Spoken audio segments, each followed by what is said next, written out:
Everyone owes it to themselves to read this book that we found in the public domain, public access. We're bringing it to you all for educational purposes alone.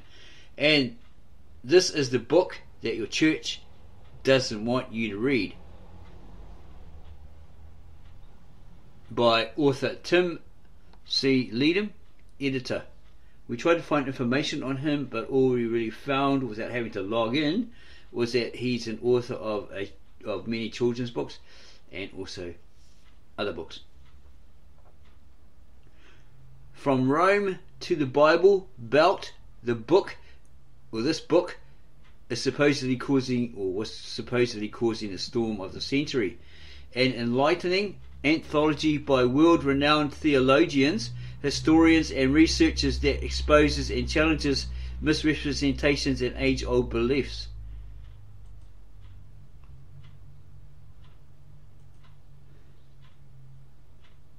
Go forth, my book, and take whatever pounding the heavy-fisted destinies prepare. I know you are not anything astounding, and to be quite sincere, I don't much care.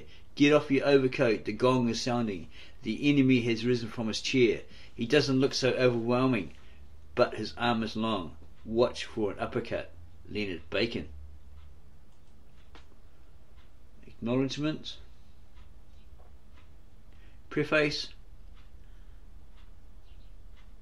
The book that we are going to read to you is delivered to you with the hope that some fires will be ignited in your mind.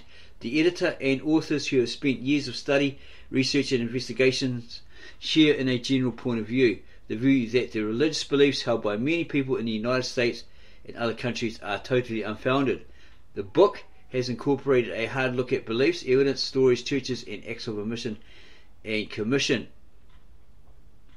The foundations of the book is the spirit of free inquiry from the ancient Greeks, Protagoras, Socrates and others, through the Renaissance humanism of Erasmus and Spinoza, followed by the Enlightenment, Voltaire, John Locke, Thomas Paine, Thomas Jefferson, to the present secular culture of great scientific achievements. All through these times, those who thought for themselves, who explored new questions and found new answers, had to contend with the repressions of religious orthodoxy. This was inevitable, since their work was a mortal challenge to old ways of thinking. We who stand on their shoulders thank them. None of the scholars or theologians who have contributed to the book is naive to the point of believing that this anthology will create a rapture in reverse. Knowing the reaction of established religion in the past to critique and examination, the authors anticipate a strong response by those who won't even read the book. These leaders and followers continually take the attitude, don't bother me with facts, I've already made up my mind. This book is an inquiry into crucial issues of today. These issues need examination, for we are now all villagers in the global electronic village of the world, which social commentator Marshall McLuhan spoke of 30 years ago or more. As McLuhan pointed out, the potential is tremendous for the advancement of knowledge and understanding through television and electronics. However, he went on to warn, the reverse of this is chilling. The reverse of the advancement of knowledge and understanding is the retreat of knowing and the diminution of understanding, also known as brainwashing, dumbing down, and bubblegum for the mind. Both the advance and the retreat are happening in fulfillment of McLuhan's prophecy, or have been happening. The book sets its tone with Robert Ingersoll and Thomas Paine. It does not back off from the challenge and exposure of the Bible and religion. The mere mention of pagan origins, astrotheology and mythology always brings howls of protest and denial from the church. The book makes more than mere mention. It shows religion for what it is. You will not find the uniformity of belief that you find in a religious tract. There are some lively disagreements among the authors. This is fitting in a book meant to challenge. To those who know it is all true, the evidence of other saviours, identical stories in the Old and New Testaments, appear 1,000 years before Jesus, will be unsettling, as will the exposure of modern day abuses and policies in the name of God. To be sure, just as many will be shocked by these facts, many will be surprised by the number of intelligent, patriotic, sincere and kind men and women who do not embrace the God of the Bible. Despite the pronouncements of US presidents like Teddy Roosevelt, who called Thomas Paine that filthy little atheist, or Ronald Reagan the atheist who expelled God from school, the truth will prevail even against the tele-evangelists who have made the marketing of religion a fine art. A final word: this is not an anti-religious book, and we are not anti-religious either. That's why we call it the Ministry of the Real Truth. We just wanted to see what's so great about this book, and why do the churches not want you to read it. The search for the meaning of life started long before Moses, Jesus, Muhammad, or organized religion. The book is a reference book that is meant to be challenging and informative. Many religious people are kind, peace-loving and good. Many are not. Whether it is the belief system that molds them or their nature, it is hard to say. The vast majority are woefully misinformed and underexposed to material that could change them for the better. And that's what we, the Ministry of the Real Truth, are all about: bringing you information that you're not aware of, that you're not in tune with, that you think you know but you really don't, because the system allows you to know so much, thinking that you know a lot when you really don't.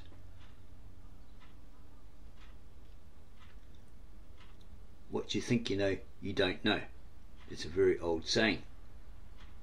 What you think you know, you really don't know. The vast majority are woefully misinformed and underexposed to material that could change them for the better. But literacy takes reading, change takes effort, and enlightenment takes courage. In the end, ye shall know the truth, and that truth shall make you free. It shall liberate you. Know the truth, and when you know that truth, the truth will liberate you, will set you free. Okay, it's dual. It's pointing to the Christ. Know the truth. Okay, you could say that, because he is the truth. He declared it: I am the way, I am the truth. Okay, you could look at the other side of the coin. Plain logic and common sense, reason, reality, the truth, the real truth. Once you find it, will liberate you, will make you free. Tim C. Leedom, editor. About the editor: Tim C. Leedom was educated at the University of Kansas and completed his studies at the University of Hawaii, being the recipient of several fellowships in journalism and political science. He served as an aide to both the governor and lieutenant governor of Hawaii, and was an administrative aide in the Hawaii state legislature in the 1960s and 70s. He has been involved in religious research for the past decade or more. Introduction. There seems to be three subjects which are among the most important things in life: politics, sex and religion. Apparently you're not supposed to speak of those three. However, along the way, some wise sage coached the general population that these three subjects should never be discussed. There you go. The author suggests to you that some wise sages, the politician and those who want to put someone, generally a spouse or sexual partner, in some kind of sexual bondage, and the religious leader, were the very ones who would profit most from a lack of discussion on any of those subjects. The author did not want to address himself to the subject of politics or sex here within this book, but rather about what is commonly referred to as religion. He grew up in Central Texas, in one of the most fundamentalist Christian regions in America. One positive thing that it provided was a respect for forces greater than man, a respect for history, and certainly a respect for some very basic concepts of interpersonal behaviour. But it did little more other than to demonstrate vividly that there is no connection between the involvement of the spirit of man and his adherence to ritual ceremony and rote memory as dictated by some religious organisation's edict. That's according to the author, the editor. The relationship between you, your spirit, and the creator of the universe is a deeply personal matter. Here. There can be no middleman in this relationship. It's just you and God. It's a personal relationship between you and God. If anyone else has to step in the middle, besides Christ, right? because he's the intermediary, he's a mediator, he acts on your behalf, peace with God, etc., etc., right, according to the scriptures. Okay, so anyone else? Some fake guru? Some person claiming that the reincarnation of Christ, all this sort of stuff? No. Get out the way, son. The relationship between you, your spirit, and the creator of the universe is a deeply personal matter. There can be no middleman in this relationship. Not your parents, not your minister, not a bishop, nor any other self-appointed representative of God, such as the Pope and his phalanx of underlings. How absurd to think that another human being could be the representative of the creator of the universe for us humans living on this planet. Yeah, so none of those minions are the intermediary or the mediator between you and God. Because after all, if you go before God and you're going for judgment, right, of what you did in your life, did you accept the Christ or did you reject him, etc., he's not going to say, oh, okay, yeah, okay, the other part, yeah, other party over there, it's your fault. What influence did you have? You know, like he was on the right track and you messed it up, so you're to blame.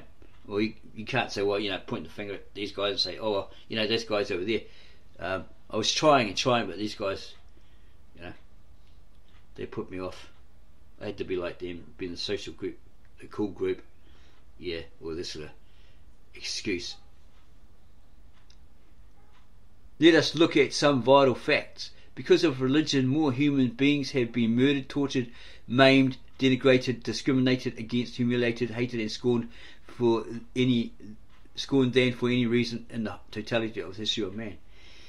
Yeah, because these religious powers had an agenda, didn't they? They had a motive, they had an agenda to be the number one, possibly.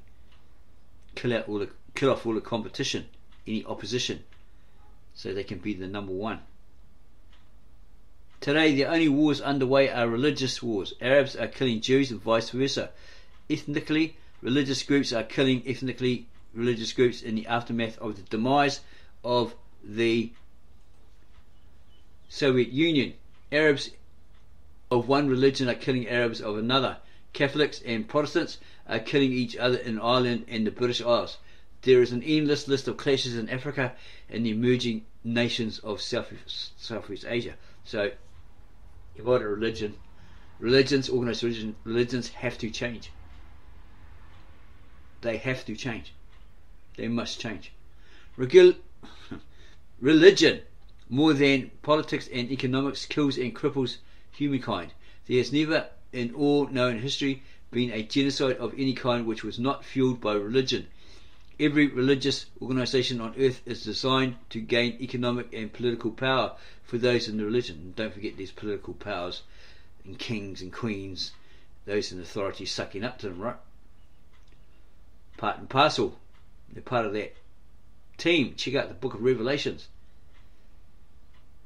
Look at it closely and you will see for yourself.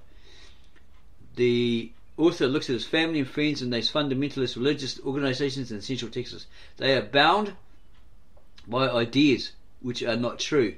They believe in myths as if they were fact. Okay, so that's the true meaning of religion, right? When you define it, this apparently has been left out of the dictionary deliberately. Religion, to be bound to be bound by, to be chained to be chained by. All your holy texts, your books, your dogmas and your doctrines, and so forth.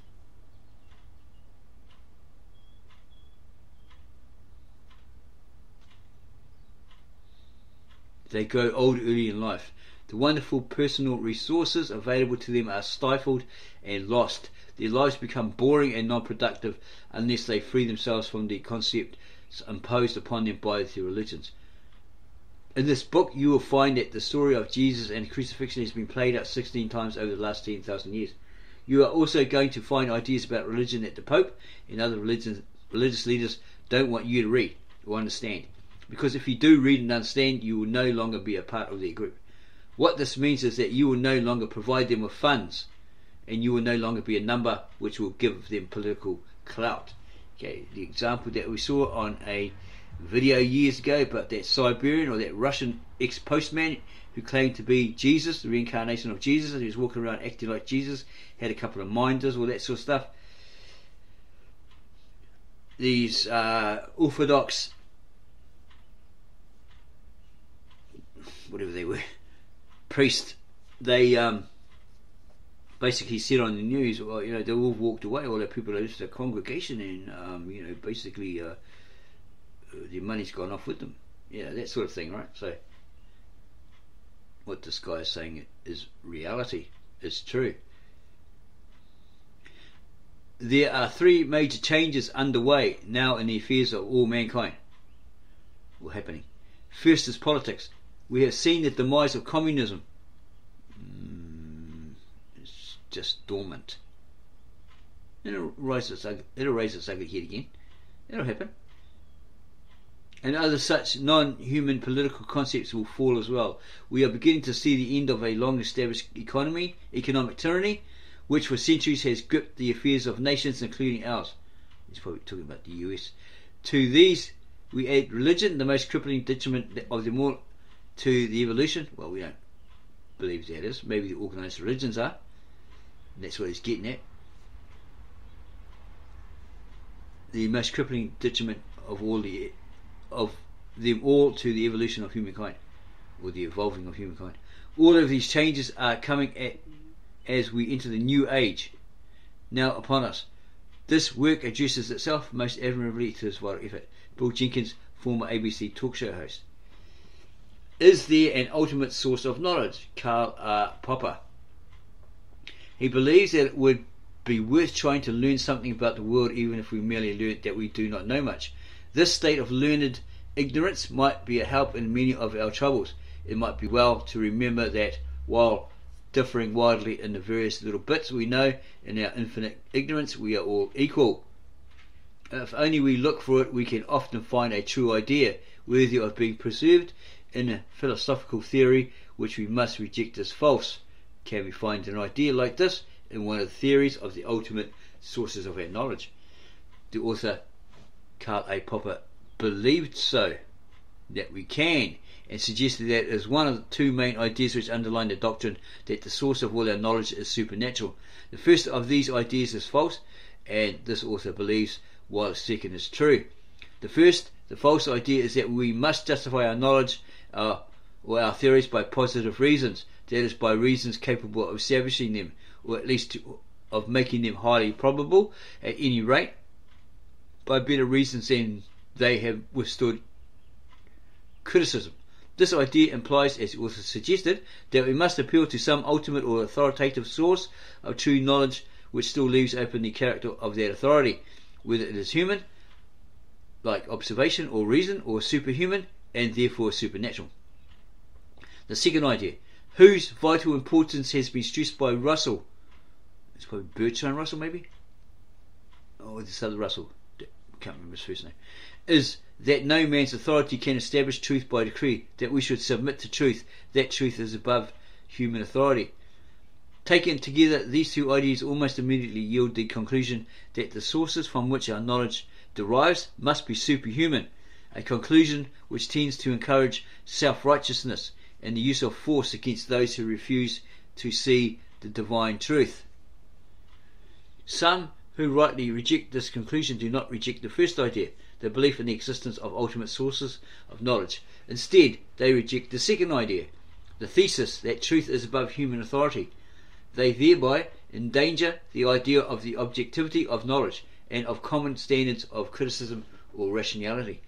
What we should do, the author suggests, is to give up the idea of ultimate sources of knowledge and admit that all knowledge is human, that it is mixed with our errors, our prejudices, our dreams and our hopes, that all we can do is to grope for truth even though it be beyond our reach. We base ours on not only the scriptures, which say a scale of 100, 0 to 100, we'd say 98, 97, 98, to be honest, right? And then the other percent is like life experience, etc. Maybe a bit less, maybe a bit more than that. Maybe let's go 95%, 5% life experience, right? Okay, so we may admit that our groping is often inspired, but we must be on our guard against the belief, however deeply felt, that our inspiration carries any authority, divine or otherwise. If we thus admit that there is no authority beyond the reach of criticism to be found within the whole province of our knowledge, however far it may have penetrated into the unknown, then we can retain without danger the idea that truth is beyond human authority. So that's like a pronouncement of a subtle way, in a very subtle way, denounce God. Okay? Denounce the supernatural. Okay? All your intelligence, all your knowledge is coming from humans, sources, etc.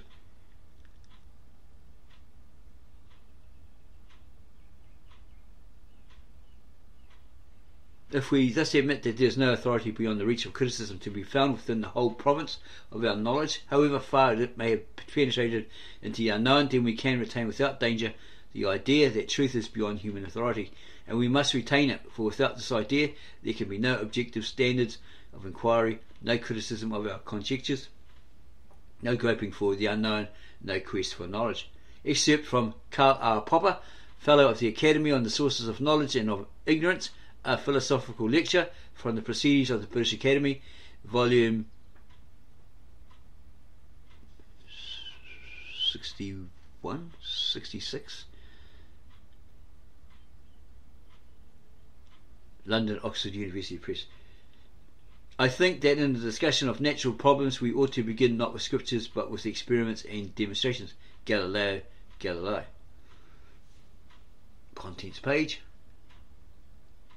Origins of religions, other religions, and so forth. And it mentions Jesus, the Bible and Jesus. Doctrine, consequences, think for yourself, appendix, and so forth. Origins of religion. William Lewis Edelin. Bill, with your keen intellectual awareness and your background in the biological sciences, you are obviously an unusual asset. I do want to tell you that I have come to have an increasing sense of gratitude to men such as you who uphold the spiritual values, without which the life of man is nothing. I salute you. Lauren Isley, distinguished anthropologist and chairman of the Department of the Philosophy of Science, University of Pennsylvania, USA. Religious illiteracy. William Edelin. 14 organizations in this country, the US, ranging from People for the American Way to the National Education Association, have issued a document that informs parents and teachers that public schools can be a proper place to teach comparative religions as an academic discipline. Such a course of study could make a major contribution toward erasing much of the religious illiteracy in this nation, in the US. It could also make a major dent in the bigotry, prejudice and religious superstitions that exist everywhere. But now, when this issue is proposed locally, some will say, oh, but we do not need or want our young people to be exposed to the other great religious traditions, or those that they consider cults and pagan and all this sort of stuff. All they need is Jesus Christ. That's where truth is, for it was Jesus who said, I am the way, the truth and the life. That's all our young people need. What people taking this position do not know, and this is a mark of their own religious illiteracy, is that practically every religious leader or hero has said exactly the same thing. Zoroaster used exactly the same words, saying, I am the way, the truth and the light. He didn't say life, he said light. The Buddha used the same language as did Lao Tzu of Taoism. The vast majority of the mythological formulas attached to Jesus were borrowed from Mithraism, Zoroastrianism, Egypt, Babylon and the Greek mystery religions. Yeah, possibly. But has you ever thought that it might be run the other way? There's always that possibility. A perfect example is Mithraism, or Mithraism.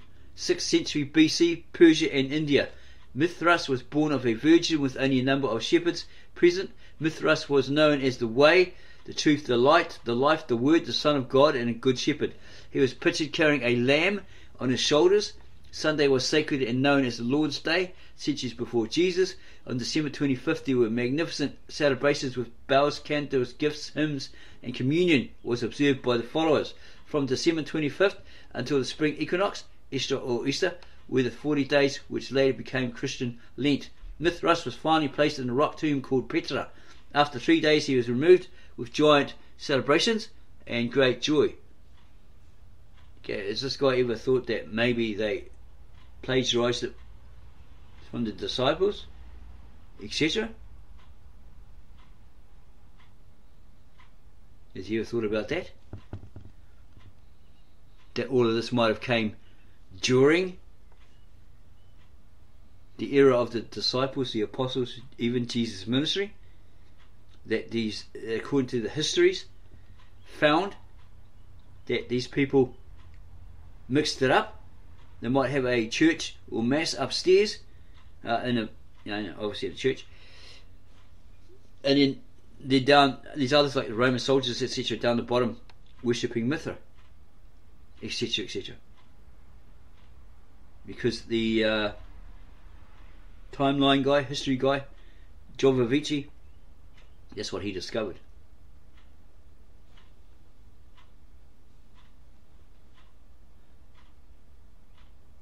The followers of Mithras believed that there would be a day of judgment when non-believers would perish and believers would live in a heaven of paradise, a Persian word, forever and ever. All of these mythological formulas were absorbed centuries later by the Christian cult into their rituals. Well, that's not actually true, because if you have a look at when Zoroastrianism came out, we're not too sure on that. Was it 7th century or something? Not really sure. Did it come before Christ or did it come after Christ? Because if it came after Christ, then no, this guy's incorrect. It's a plagiarism of Christianity, etc. Okay, so saying it's absorbed centuries later by Christian cults into their rituals is wrong. Paul, who never even knew Jesus yet, because he never met him, because Jesus already ascended, right? But he just saw him in a vision, all that sort of stuff, and then he met the disciples. He told them about him. He took all of these mythological themes and attached them to Jesus. No, it's incorrect. This guy's just talking total rubbish. Okay. Has he ever read the book of Paul? The letters of Paul? No. Paul would roll in his grave if he heard this kind of crap going on, right? Okay. He even stresses in there, like he's of manifestation, the revealing. He's into Christ. He's into God. He's into Christ. A lot of people say, "Oh, he was this, he was that, and he's a liar, and he's all this sort of stuff." Yeah, load of rubbish. Yeah, load of rubbish. You got to read it properly, and read it probably in the. It would be better to read it from the Eastern mindset, right, translated into the English. Yeah. And try to adopt a Eastern mindset to fully understand those Eastern texts, the Eastern scribes, monks, whatever, those writers who wrote using an Eastern mindset, not a Western mindset. And they didn't write in Greek. They may have translated everything into Greek, church fathers and all that sort of stuff. Like Paul went to different non-Jew areas and preached to the Gentiles. He, possibly being a learned man, picked up the Greek. We're not saying he didn't. We're not saying, obviously, if you go to a foreign land, you don't speak the language. You've got to learn it, don't you? To be able to talk to, converse with those other people and sway them to your ideas, whatever.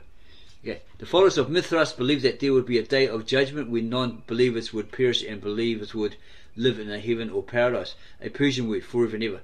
All of these mythological formulas were absorbed centuries later by a Christian cult into their rituals. Yeah, probably a later one, maybe later, like he says here.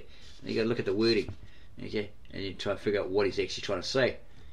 He's trying to say before the Christian religion stole it all from everybody else into their rituals. Paul, who never even knew Jesus, took all of these. See, here he goes again. Well, we covered this before. Took all of these mythological themes and attached them to Jesus, building his Christ mythology. Okay, it's not his. Okay, he's learnt a lot of things from Peter. He talked to Peter. Even they had a bit of an argument with Peter, getting coin from these non-Jews, all that sort of stuff, and Peter 1. Basically the same gospel. You just said, like, if somebody presents you with another one, what he's come to realise, and what he's presenting, through the revelation, through the Holy Spirit, through Christ, through the Holy Spirit, what was revealed to him, don't have nothing to do with it. See? People got to realise it's not Paul writing his own ideas, right? He might have his own opinions, his own views, but very limited, but he's relying on God, the Christ, and the Holy Spirit, right? And what was revealed to him through that Spirit.